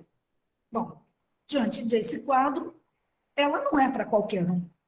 Ela é boa para um rei. E pois-vos Deus nunca fez par. Isso aqui é uma espécie de um topói, né? A mulher não tem ninguém igual a ela. Ela é única, ela não tem par. E pois-vos Deus nunca fez par de bom senso, nem de falar bem, nem fará já meu cuidar. Então, gente, ela é ajuizada, ela fala bem, ela se expressa bem, então ela articula a palavra. É uma mulher que fala, que tem voz. Tá? E Deus não fez par e não fará. A meu cuidar, do jeito que ele acha, que ele pensa, Deus também não vai fazer um par para ela vai continuar única. Né? Ela é a imagem da perfeição. minha senhora, por quanto bem tem, se Deus o quisesse ajustar, se Deus o quisesse guisar, tomar, era desboa para rei. Bom, vocês não acham que ele está cantando essa senhora para um rei, acham? Ele está cantando para ele, porque ele é o rei. Cantiga de amor de Dom Diniz. Dom Diniz é rei. Então, ele está dizendo o tempo inteiro que ela era boa para ele. Então, reparem como é que nessa vassalagem a gente tem um jogo, né? Quem usa a palavra jogo é o Jorge de Bie, historiador, Idade Média, Idade dos Homens, e aí ele trabalha bastante com essas cantigas, não com as cantigas, mas com essa ideia do amor cortês, né? E mostrando esse jogo de contenção, de conter a paixão, de conter a vontade de passar, né, de partir para cima daquela mulher, e de domesticar esses ânimos selvagens desses cavaleiros destemidos. A gente aqui tem todo esse jogo malicioso da linguagem, de enaltecer essa figura feminina, ao mesmo tempo que mostra que ela seria digna de um rei. Pode passar. Gente, aí é o comentário, tá? Pode passar, Marcelo. Eu só coloquei para amanhã, depois vocês terem isso, né, no PowerPoint. Bom, o amor cortês tem um código, com regras, com normas, né? A obra intitulada De Amore, Tratado do Amor Cortês, de André o Capelão, ou Andrea Capellanos, foi escrita por volta de 1186 na corte da Condessa Maria de Champagne, filha de Leonor de Aquitânia, duas representantes, a gente tem os Leis da Marie de France, recomendo a leitura. Segundo, né, o André o Capelão, o amor é uma paixão inata que tem sua origem na percepção da beleza do outro sexo e da obsessão por esta beleza, pelo que se deseja, sobre todas as coisas, possuir os abraços do outro e, nestes abraços, cumprir, de comum acordo, todos os mandamentos do amor. É um tratado de amor que vai enaltecer esse amor conjunção, inclusive carnal. Aí eu trouxe, né, essa iluminura daqui, também vocês encontram de onde eu tirei, ela está bastante analisada, em que vai mostrar essa figura feminina. Gente, olha quem está por cima. Tá? Normalmente, em muitas figuras, quando a gente quer mostrar a fragilidade feminina, é sempre aquela dama, né? Vai ter muitas imagens assim de Eros e Psique. A Psique caída, assim, aquele Eros, né? Por trás, aquela imagem sempre. Né? Eros até que não era era uma imagem mais frágil, ele tem os corpos, né? Na antiguidade, os corpos masculinos lembram muito rapazinhos, meninos, né? Mas ele é altaneiro e geralmente abraçando aquela figura feminina como se ele fosse o salvador, o grande herói, né? Aquele que acolhe, que resolve todos os problemas. Aqui a gente tem uma figura feminina que é ela que abraça, ela se curva para ele está repousando nela. Olhem o braço aqui sobre, né, a perna largado, aqui a águia que ele mantém, né, um pouquinho mais afastada. Então, eu achei essa figura, essa iluminura bastante interessante, até por mostrar essa união, né, que não é só um amor à distância, ela lá no alto e ele de joelhos aos pés dela. Essa é uma imagem que desconstrói a imagem do amor cortês e vai remeter a uma outra imagem. Mas vamos lá, Marcelo, pode passar. A dúplice erótica medieval. Então, nós temos o amor cavaleiresco, do cavaleiro, da demanda do Santo Graal, de Arthur, não, desculpe, né? Da esposa do Arthur, da Guinevere com Lancelot.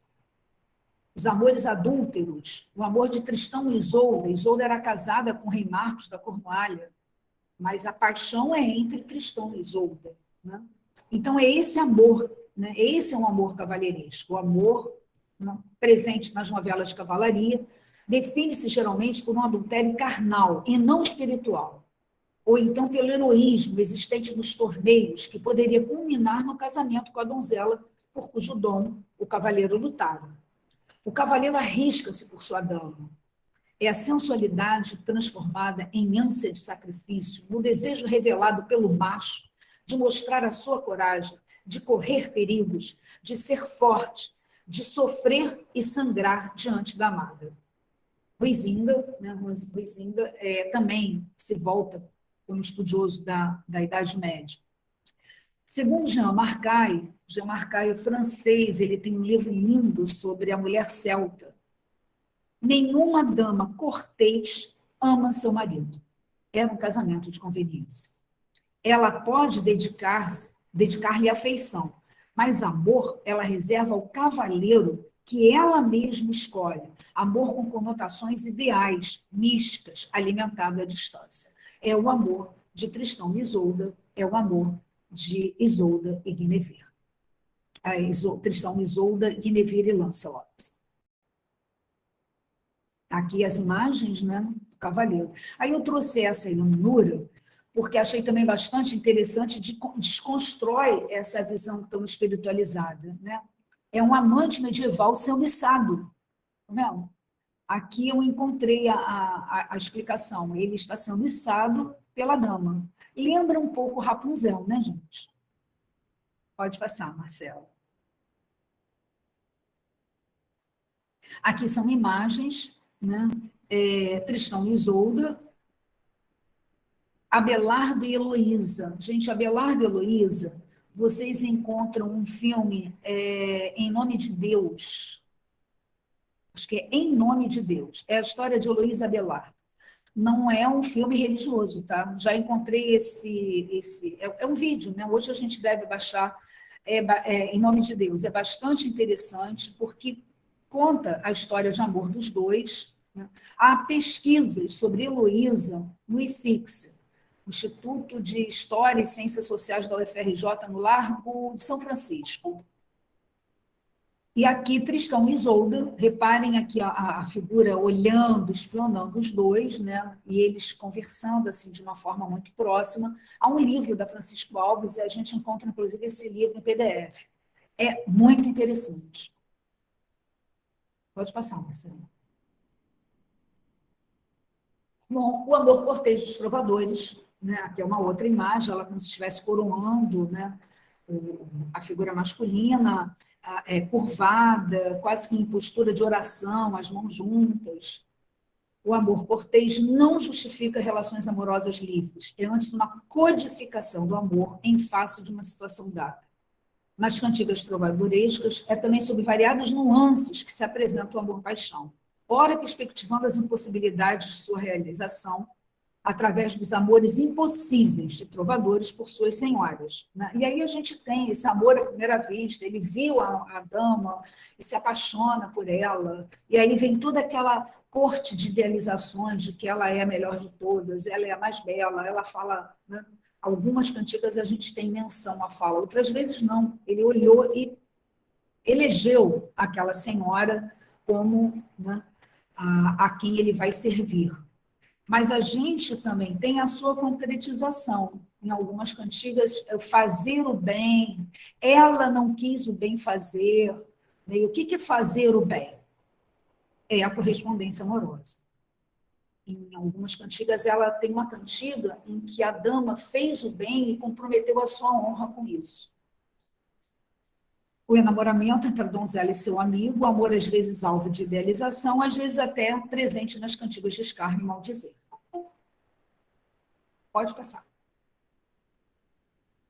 Aqui imagens, né, que a gente vê essa figura, né, vestida de branco, espiritualizada, né? Aqui My Fair Lady, minha bela dama, reparem ela abrindo o cortejo, o cavaleiro de lado, né?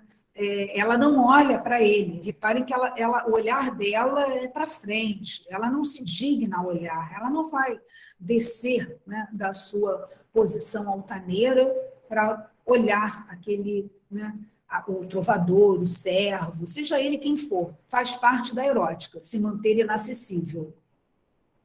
As duas imagens são do mesmo artista, tá?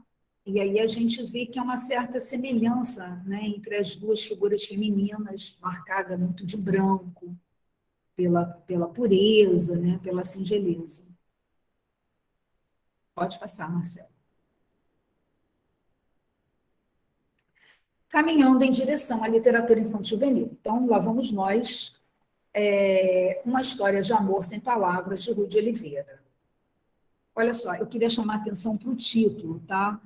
Uma história de amor sem palavras, né? Grafada de outra maneira. Então, se é sem palavras, a gente imagina exatamente o que vem abaixo. Imagens de Rui de Oliveira. Né? Rui de Oliveira, bom, só chamando a atenção para aqui, né? Para a capa, essa é a capa, a gente tem uma figura aqui, né? Coroada, portanto, um rei, o escudo, a espada, né? Dirigindo-se a uma outra figura, numa atitude assim de curvada, né? De uma certa reverência, e o rei com a mão estendida. Pode passar, Marcelo. Ué?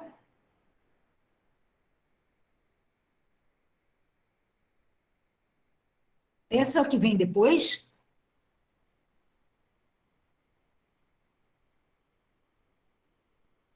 Tá, mas depois dessa imagem, o que vem? Tem alguma coisa errada. Tá, eu vou compartilhar então. Pediria para você sair, Marcelo, e aí eu vou compartilhar do meu.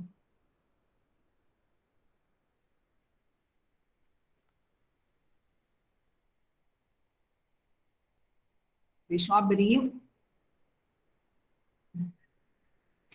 Rui de Oliveira.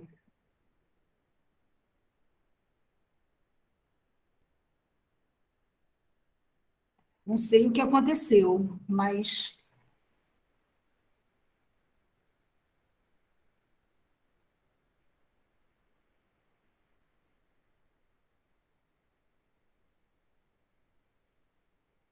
não tem problema. Vamos lá. Eu só não vou colocar em tela cheia, gente, porque é bastante complicado para mim, mas vou tentar diminuir ao máximo. Deixa eu ver se está razoável. Acho que está, né? Não sei o que houve. Acho que na hora que eu transmiti aconteceu alguma coisa. Vamos lá. Uma história de amor. Aqui o Rui de Oliveira, com algumas capas, ele já esteve conosco, gente, o Rui de Oliveira já esteve conosco em 2019, ele abriu um encontro presencial na UERJ, está gravado em várias partes, material disponibilizado no YouTube. Depois, em 2020, ele fechou, ele encerrou os nossos estudos, também com uma palestra gravada, foi uma palestra de 3 horas, tudo disponível no YouTube. Aqui é do site, apresentando o Rui de Oliveira, né, a experiência dele na Globo, livros que ele já ilustrou, prêmios, ele já foi indicado ao Hans Christian Andersen em 2006, 2008. Então, isso está no site. Tá? Aí eu trouxe um trechinho do Rui de Oliveira. Gente, deixa eu explicar. Uma parte, esse trecho faz parte de entrevistas que o Rui de Oliveira deu a essa menina, esqueci o nome. Peraí, deixa eu dar uma olhada lá nas referências, porque eu coloquei, tá? Gisele de Assis Carvalho Cabral. Então, se vocês quiserem recuperar pelo menos o trabalho dela com as ilustrações, com as obras de imagem de Rui de Oliveira, vocês encontram aqui. Tá? Eu fui da banca dela, um trabalho belíssimo, vale a pena. E aqui as palavras são do Rui de Oliveira. O livro de imagem tem um aspecto de enigma muito mais poderoso do que qualquer outro tipo de linguagem que seja visual, ou qualquer outro tipo de livro que utilize a imagem. Nada é mais profético, misterioso, do que o livro de imagem, porque não está retratando o momento, mas, na verdade, um passado que muitas vezes você não viveu. Bom, isso ele se referindo a esse livro, tá? Olha só, a maioria das imagens foram retiradas do site, tá? E eu coloquei aqui a indicação. assim, só essas duas aqui que não são. Eu quis trazer a dedicatória dele aos pais, aos meus pais, Francisco e Helena, uma história de paixão que só a morte encerrou. Né? E aí reparem já as figuras que aparecem logo de início na obra. Aqui é o guardião, a gente não tem muitas palavras, muito texto, né? Mas aqui está claro, o guardião das 3 palavras mágicas. Reparem a figura, né? Assim, é uma figura diferente, uma figura com aspectos humanos, mas com presença da natureza ao seu redor. E aqui estão as 3 palavras mágicas: Sol, a Lua, a estrela. Bom, o que isso significa? Né? O que o Sol significa? Qual o simbolismo do Sol, da Lua e da estrela? Essa é a imagem logo a seguir, essa também não estava disponível, mas eu quis trazer para vocês porque ela explica a narrativa. Vejam, é um rei, né? É um rei cavaleiro, ele está vestido com aquela roupa que lembra a do Afonso Henriques. Ele caminha num sentido, né? Ele caminha para a esquerda, cabisbaixo, o olhar aparentemente triste, eu diria que curvado. Né? O rosto não está olhando nem para cima nem reto, ele olha para baixo. Então, transmite uma certa melancolia.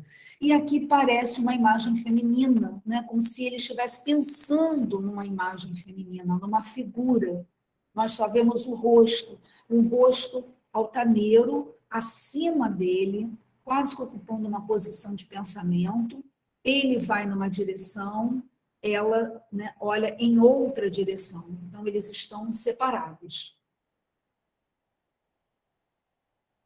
Aí eu trouxe, gente, isso está no final. Em cima é uma apresentação do Rui de Oliveira, e embaixo essa explicação. Eu trouxe por conta de pessoas que me disseram que ler essa parte final ajudou na compreensão da história. Então, eu falei, bom, já que a gente não vai ter tempo de ficar analisando muito, deixa eu levar logo, né? Porque a gente só chega nessa parte no final. Claro que eu estou tirando um pouco a graça da obra, mas quem gostar, né?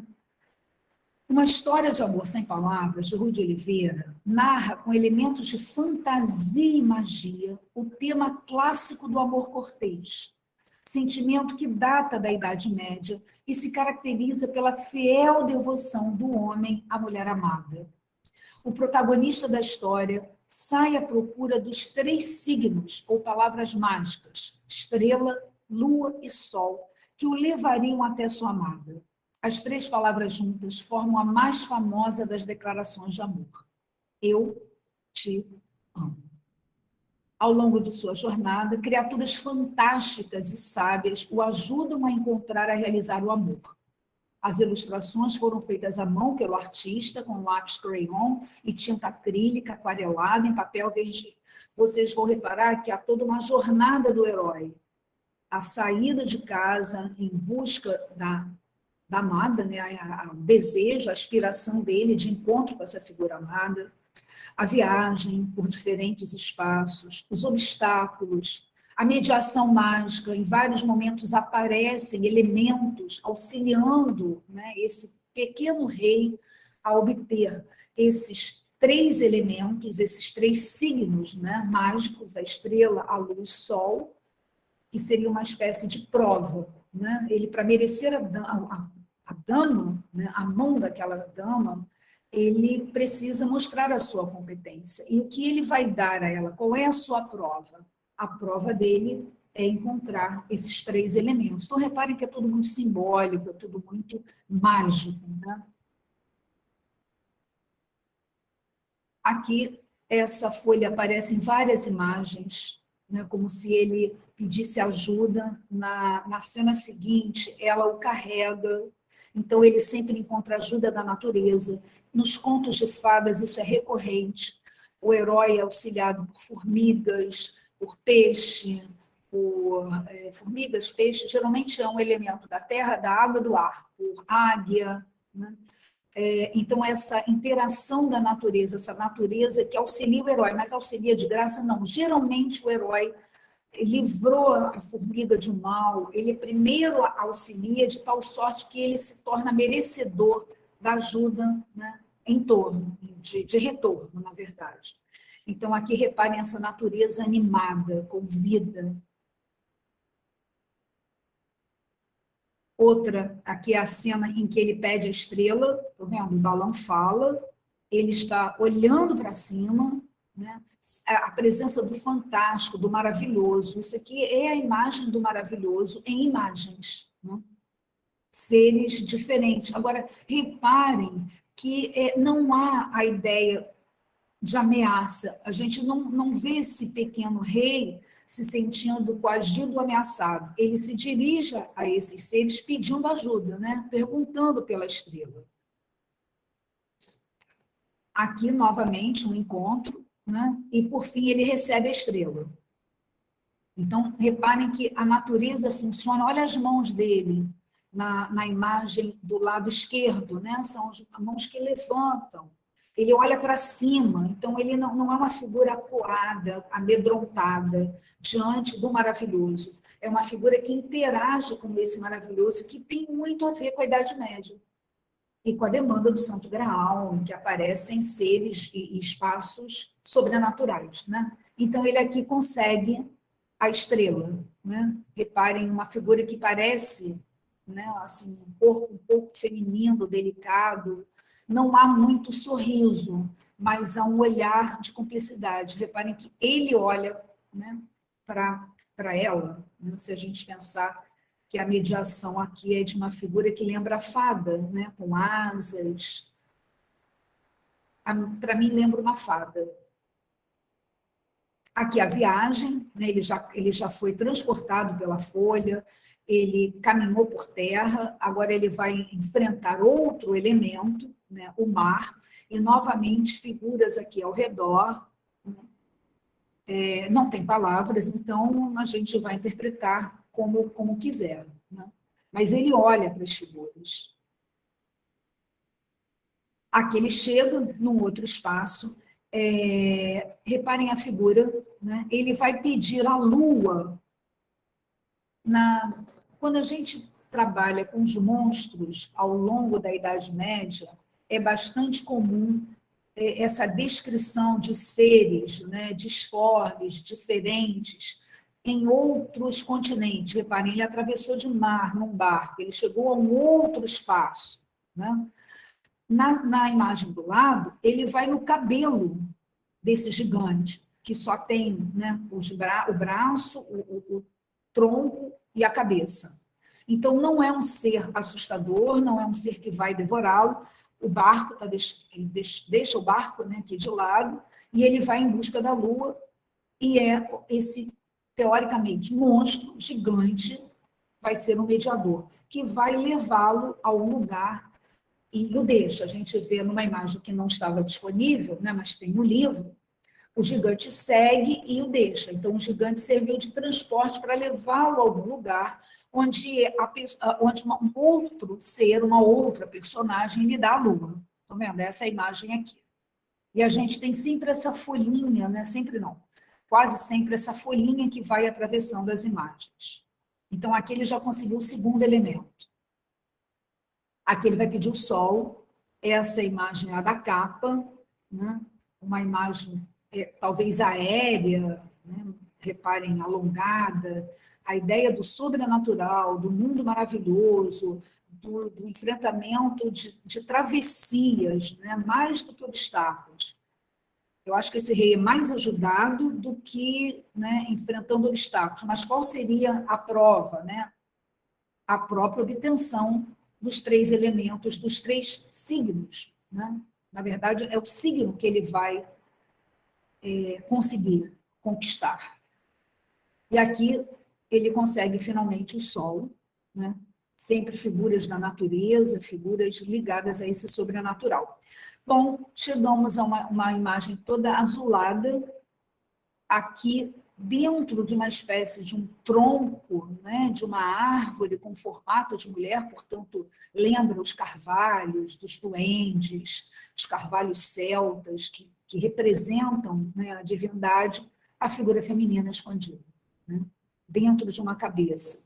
Eu não sei como vocês interpretam, se é a presença da natureza, se é uma natureza animada, se é uma figura feminina aprisionada nas suas próprias concepções, né? Como se ela, metonimicamente, ela fosse essa mesma árvore, ela habita, ela está aprisionada nas convenções que regem aquela sociedade, e o nosso rei passa por aqui, mas não a vê. E o olhar dela não é de felicidade, né? A gente não vê esboçar de um sorriso, não tem uma alegria. Aqui ele, provavelmente agora já procurando por ela, né? Aquela mesma cabeça, estou vendo? Como se ela se erguesse, a figura feminina aqui no cantinho, parece que os olhos estão marejados de água, e na imagem seguinte, ela o vê.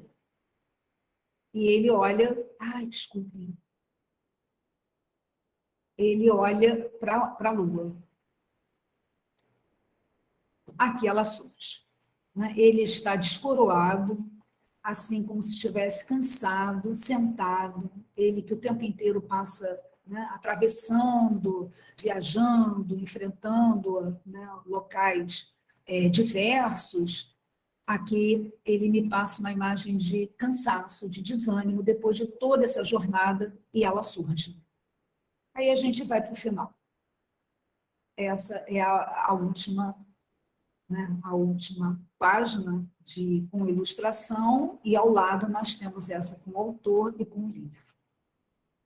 A espada, o rei coroado, sol, a lua, a estrela, a folha que o acompanhou nessa jornada, as flores ao redor dela, né, um encontro dos dois, de uma certa forma, um olhar, eu diria um olhar tranquilo dele, ela esboça um sorriso.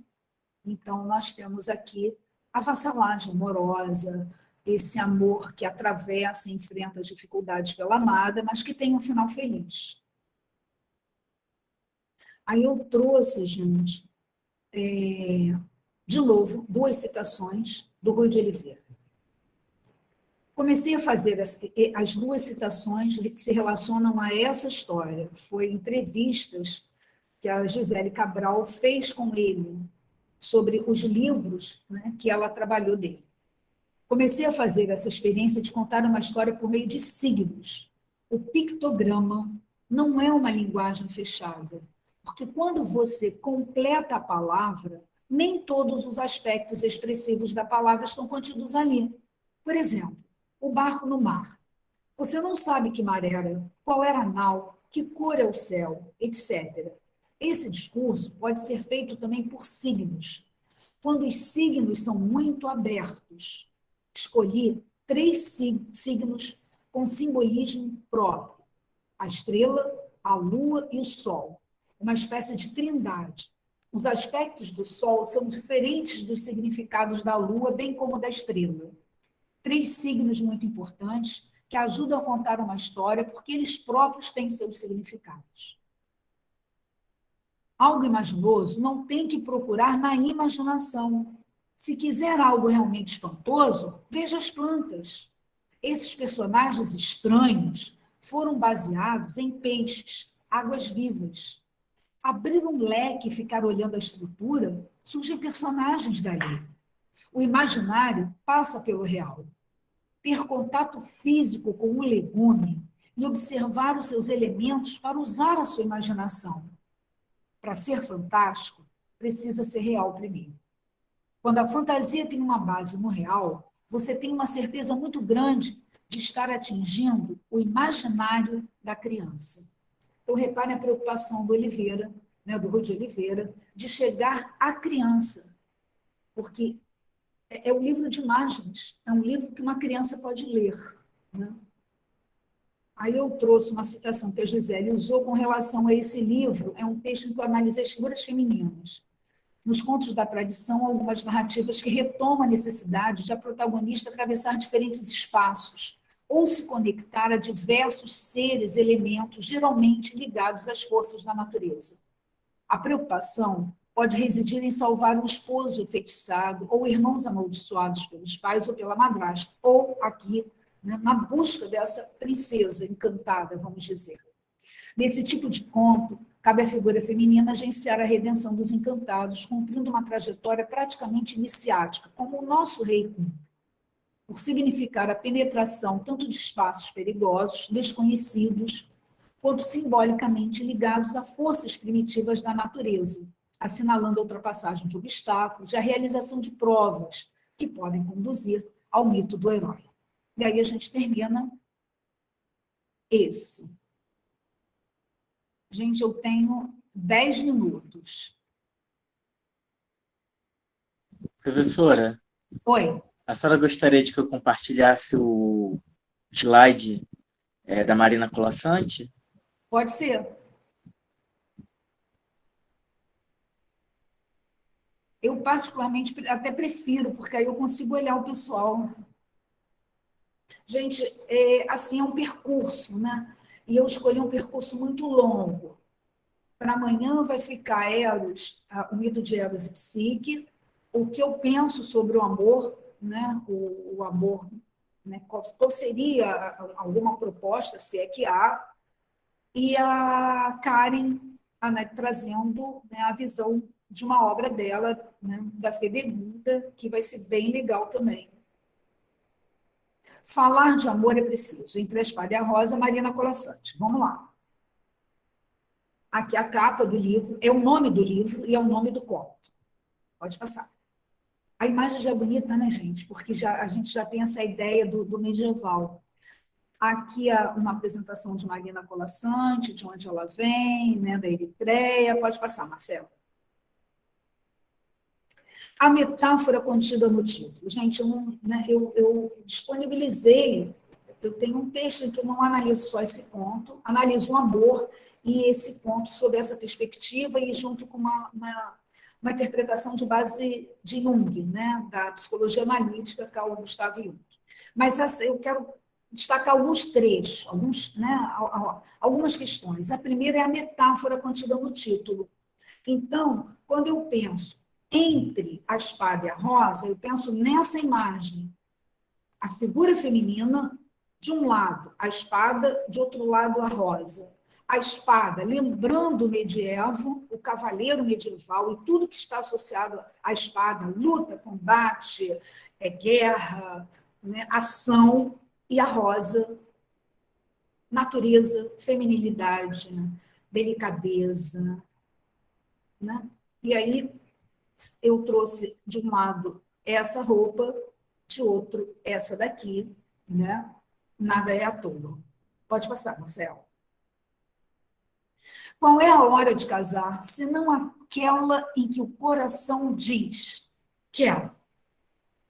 Gente, o conto abre com essa frase sempre assim bateu forte dentro de mim, porque acho ela linda. Qual é a hora de casar, se não aquela em que o coração diz, quero, eu quero? Né? É uma voz, é uma primeira pessoa do singular, é a afirmação de um sujeito, quero. É o eu e um verbo denunciando o seu querer. Pode passar, Marcelo. Qual é a hora de casar, se não aquela em que o coração diz, quero? A hora que o pai escolhe. Isso descobriu a princesa na tarde em que o rei mandou chamá-la, e sem rodeios, lhe disse que, tendo decidido fazer aliança com o povo das fronteiras do norte, prometera dá-la em casamento ao seu chefe.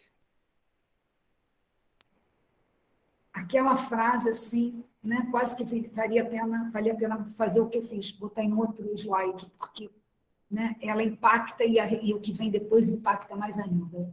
O quanto nós estamos subordinados e subordinadas às ordens sociais, a critérios que estão além da gente. Pode passar, Marcelo.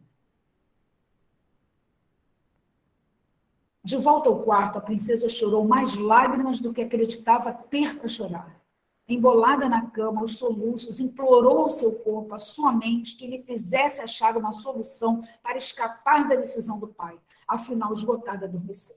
Gente, a Colasanti trabalha com simbolismos, com a questão do feminino, né? E aí eu não vou ler a história toda, vou mandar para vocês o conto. Mas mais abaixo, quando ela acorda, em seu rosto uma barba havia crescido, e ela se espanta, e que é aquilo, e aí ela toma consciência. Aquela era a sua resposta, é a resposta que veio de dentro, né? É uma metamorfose, que não é uma transformação externa, é uma metamorfose que vem do âmago, que vem do interior. Com barba, ninguém iria querer se casar com ela. Agora, debaixo da couraça, e assim, ela vai para uma primeira aldeia, se oferece como mulher, mas com barba não acham que ela é figura feminina. Ela vai para uma segunda aldeia, pede trabalho de um homem, mas com aquele corpo de mulher não aceita.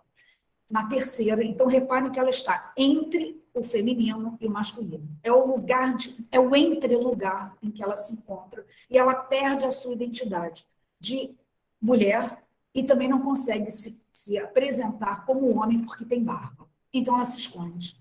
Agora, debaixo da couraça, ninguém veria seu corpo, debaixo do elmo, ninguém veria sua barba. Não adianta cortar que a barba nasce de novo. Montada a cavalo, espada em punho, não seria mais homem nem mulher, seria guerreiro. Então, essa metamorfose abre o mito da donzela guerreira. Valnice Galvão trabalha com esse mito que vem lá das Amazonas, Joana d'Arc, há um conto que a Susana Ventura trabalha, Bela Bela, a gente é uma escritora da época do Perrault, século XVII, portanto, esse mito atravessa os tempos. E a gente tem Diadorim, tem contos da Ruth Rocha. Pode passar, Marcelo. Aí ela chega na terceira aldeia, ela chega até um rei. Toda vez que começam a desconfiar dela, porque ela não tira a armadura, está na hora dela seguir em frente. Ela chega a um castelo, onde ela fica. E aí reparem, né, como é que esse amor vai se constituir. Desde o dia em que a vira, parada diante do grande portão, cabeça erguida, oferecendo sua espada, ele é o rei, havia demonstrado preferi-la aos outros guerreiros. Era seu lado que a queria nas batalhas. Era ela que chamava para os exercícios na sala de armas. Era ela sua companhia preferida, seu melhor conselheiro. Com o tempo, mais de uma vez, um havia salvo a vida do outro. E parecia natural, como o fluir dos dias, que suas vidas transcorressem juntas. Então, reparem que não é mais a metade que se encaixa. São dois homens, aparentemente são dois homens. Embora o narrador se dirija a ela, né? Como uma figura feminina. Só que nasce o conflito. Os dois se percebem amando, mas ele ama um homem. E ela, de noite, tira a couraça e veste o seu vestido vermelho que ela havia levado, junto com as joias. As joias ela vendeu para comprar armadura. Então vem o conflito e ele exige uma prova. Dentro de 3 dias, ela tem que aparecer no salão e tirar a armadura, porque ele não concebe mais ter ao seu lado um cavaleiro que ele desconhece a face. Pode passar. Nunca o rei poderia amá-la com sua barba ruiva, nem mais a quereria como guerreiro com seu corpo de mulher. Olha o conflito dela agora, né? Diante da prova a que ela está sendo submetida. É a tal prova que faz parte dos contos de fadas. E aí reparem como é que a história volta ao início. Chorou todas as lágrimas que ainda tinha para chorar. Dobrada sobre si mesma, os soluços, implorou o seu corpo que a libertasse, suplicou a sua mente que lhe desse uma solução, afinal, esgotada, adormeceu. Então, reparem que ela aciona os mecanismos internos, mecanismos de busca, de autobusca de solução. A solução não está numa fada madrinha, a solução não está lá fora. A solução é tecida por essa figura feminina. Pode passar. Aí o que acontece? Não, volta correndo, Marcelo. Bom, ela chora, chora, chora. No dia seguinte, ela acorda cheia de rosas. Mas como é que ela vai aparecer também cheia de rosas no rosto? Não resolve tirar a barba e aparecer rosas. Só que as rosas caem, né, e fica aquele cheiro de rosas. Pode passar, Marcelo. Era chegado o 5º dia, a princesa a princesa soltou os cabelos, trajou seu vestido cor de sangue e, arrastando a cauda de veludo, desceu as escadarias que a levariam até o rei, enquanto um perfume de rosas se espalhava no castelo. É o final. Pode passar. Então, se a primeira metamorfose conduz ao mito da donzela guerreira, né, também por conta da barba, por conta da transformação física. A segunda transformação, que é a perda da barba e as rosas entre, né, entre a espada e a rosa, é o encontro consigo mesmo, com seus desejos. É quando ela afirma, quero. Né? E aí eu faço uma brincadeira com o título. Já não é mais a princesa, né? Desculpa, entre a espada e a rosa. É o E. Né? O entre-lugar vai dar lugar à harmonia, a uma figura feminina que porta a espada quando precisa, mas também é capaz de usar o vestido vermelho quando deseja. Pode passar. Aí eu achei essa imagem linda, que a espada com a rosa e as asinhas, que me lembrou as asas de Psique, que ela, né, vai receber depois. Mas, enfim, delírio. Pode passar, Marcelo. Aí um trechinho, só esclarecendo isso tudo, o título do conto, Entre a Espada e a Rosa, articula a vivência do masculino e do feminino, estabelecendo o entre-lugar, ou a possibilidade de se deslizar de um a outro, sem fossos, exercitando os dois. Por que não a espada e a rosa? O que se manifesta em sintonia com as identidades cambiantes da pós-modernidade. A espada simboliza o combate, a luta pelo que se deseja ou acredita. É ação ligada ao masculino, ao arquétipo do ânimos, que é o elemento masculino que existe no inconsciente de toda mulher. Então, toda mulher precisa acionar o seu ânimos, que é exatamente esse lado de escolha, de ação. Segundo Marie-Louise Monfrance, o lado positivo do ânimos pode personificar um espírito de iniciativa, coragem, honestidade, e na sua forma mais elevada, de grande profundidade espiritual, além de poder lançar uma ponte para o self, né, para o eu mais profundo, através da atividade criadora. A rosa representa a delicadeza e a beleza que encantam, o perfume que inebria, a sensibilidade e a emoção, índices do arquétipo feminino, da ânima, o elemento feminino que há em todo homem. Pode passar, Marcelo. Aí a gente acabou. Pronto. Gente, passei 4 minutos. 9:04. Correu um pouquinho, né? Mas, olha só, gente, se vocês quiserem deixar perguntas, vocês podem mandar perguntas pelo chat, vocês podem mandar perguntas pelo e-mail que o Marcelo encaminhou para vocês, tá? Deixa eu colocar aqui no... Eu esqueci de botar o meu e-mail nos slides, mas é r.michele, com 2 L's, @gmail.com. Tá? rmichele, com 2 L's, @gmail.com. Quem quiser mandar alguma pergunta, eu abro o dia de amanhã, né, os 10 minutos de tolerância, eu respondo as perguntas, a gente consegue abrir um diálogo. Desculpem, gente. Eu queria ouvir vocês. Mas, assim, foi uma viagem, né? Foi uma viagem. Tá? Com licença, professora. Fala. Os participantes também podem encaminhar as dúvidas, né, os comentários, para o e-mail que eu acabo de colocar aqui no chat, tá? encontroslige@gmail.com, tá bom? Obrigada, Marcelo. Sim, qualquer pergunta, qualquer dúvida, vocês podem mandar. Carla, deixa então fazer o seguinte, olha, eu vou liberar o pessoal que precisa sair e vou continuar com quem quiser fazer perguntas, tá? Eu não estou com pressa. Carla levantou a mão. Carla.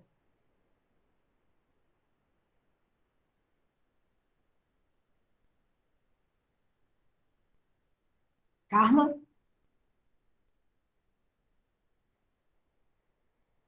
Acho que ela deve ter levantado sem querer, ou então está com algum problema no áudio, que nem estava o Marcelo aquela hora.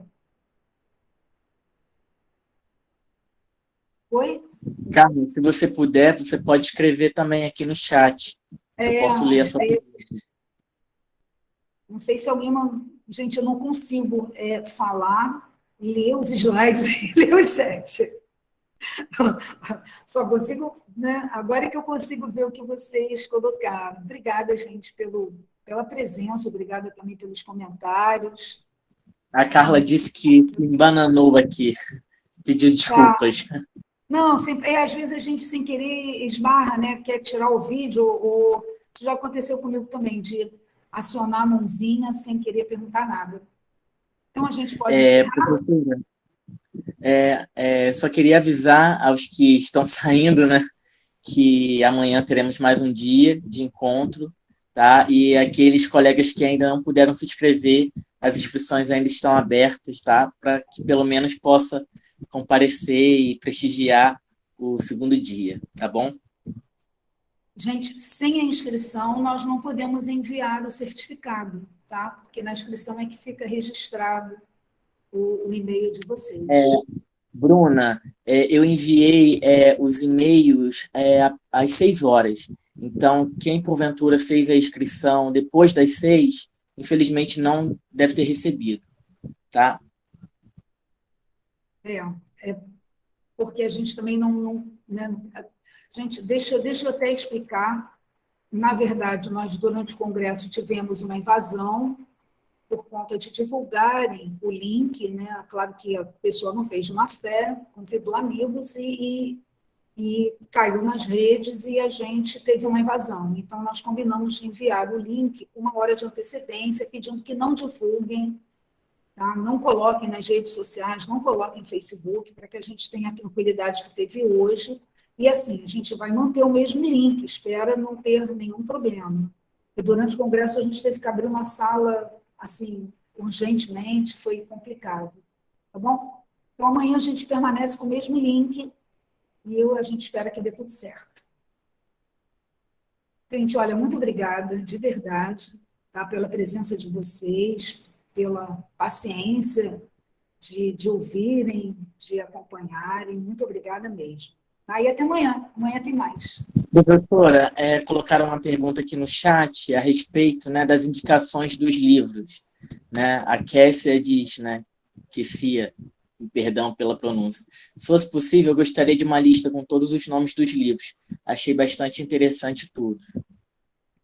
Olha, nós vamos, quer dizer, Marcelo vai enviar para vocês esse PowerPoint, os PowerPoints todos, tá? A gente vai ter o cuidado de enviar em PPT e em PDF, porque o PPT, o PowerPoint muitas vezes desconfigura. Mas se enviar em PDF, vocês não podem usar, né? Porque quando a gente envia em PDF, vocês podem extrair dali uma imagem. Eu coloquei quase todas, tá, gente? Não foi em todas. Nem todas eu consegui. Mas, até porque algumas eu já tinha. Então, assim, nós vamos enviar em PDF e em PowerPoint.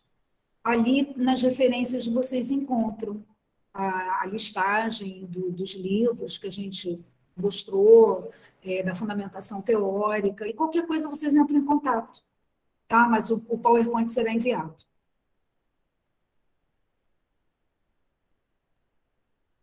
Gente, eu vou interromper a gravação. Agradecendo a todos e desejando uma ótima noite para todos e todas.